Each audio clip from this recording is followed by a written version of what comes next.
வணக்கம், இது ரட்னம் கிச்சன். நான் உங்களுக்காரன். இன்றைக்கு வந்து ஆட்டிறைச்சி இடியப்ப கொத்து. இது இடியப்பம் உதிரி உதிரியாக வச்சுருக்கிறேன். இது ஆட்டிறைச்சி கறி ஏற்கனவே காய்ச்சி வச்சுருக்குது. 5 முட்டை உடைச்சி வச்சுருக்கிறேன். அதோடு வந்து தோட்டத்தில் எடுத்த லீக்ஸ் வந்து சின்ன சின்ன வெட்டி வச்சுருக்கிறேன். 3 வெங்காயம், பெரிய வெங்காயம் சின்ன சின்ன வெட்டி வச்சுருக்கேன். கருவேப்பிலை, 4 பச்சை மிளகாய்.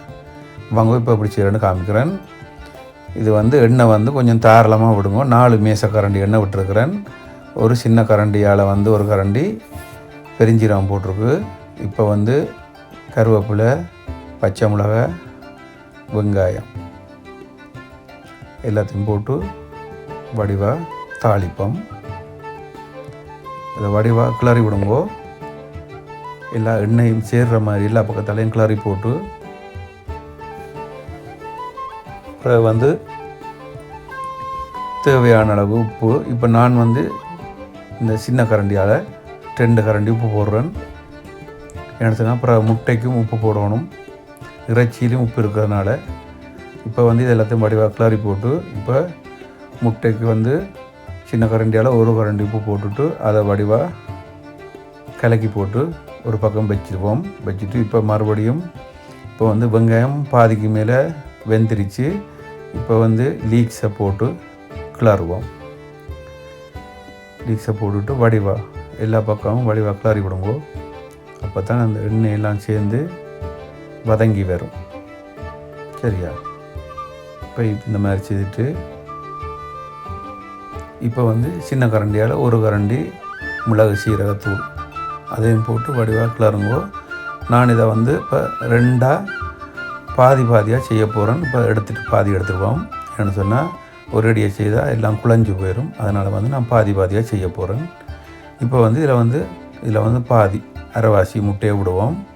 விட்டுட்டு லேசாக கிளறி போட்டு இப்போ அந்த முட்டை வந்து வேகிறதுக்கு இடையிலேயே இந்த இடியப்பத்தை வந்து இதில் போட்டுருவணும். நான் இதில் வந்து பாதி இடியப்பத்தை போட்டு இப்போ கிளறுவோம். சரியா? இடியப்பம் வந்து நான் முதல் நாளே அவிச்சு வச்சுட்டேன். என்ன சொன்னால் இந்த மாதிரி உதிரியாக இருக்கும். அப்போ எல்லாம் சேர்ந்து கிளறத்துக்கு இடியப்ப கொத்து அந்த நல்லா பிரண்டு வரும். ஏண்டா குழையாது. உடனே செய்து இடியப்பம் கொத்து செய்தால் அப்படியே குழஞ்சி போயிடும். இப்போ வடிவா எல்லாம் கிளறி போட்டு பாருங்க, எல்லாம் சேர்கிற மாதிரி கிளறுங்க. வடிவாக கிளறி போட்டு இப்போ இறைச்சியை போடுவோம். எவ்வளவு தேவையோ அவ்வளோ அளவு போடலாம். கொஞ்சம் நீங்கள் கூட போட்டு செய்யலாம். ஆக கூடினா அந்த குழஞ்சு போயிடும். ஒரு அளவோட அப்புறம் தேவைன்னு சொன்னால் நீங்கள் தனியாக போட்டு சாப்பிட்லாம்.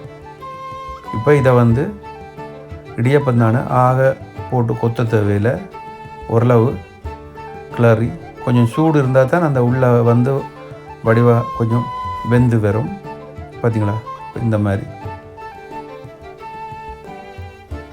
நான் பாதி தான் இதை இப்போ முதல் செய்து எடுக்கிறேன்.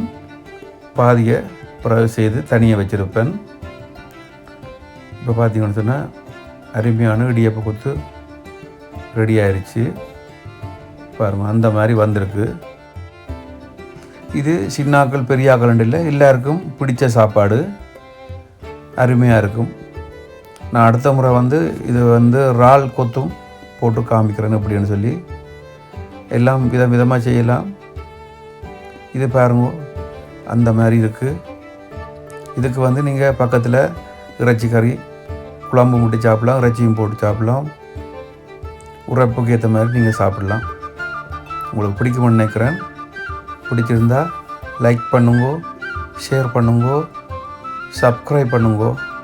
மீண்டும் இன்னொரு வீடியோவில் சந்திப்போம். பாய்.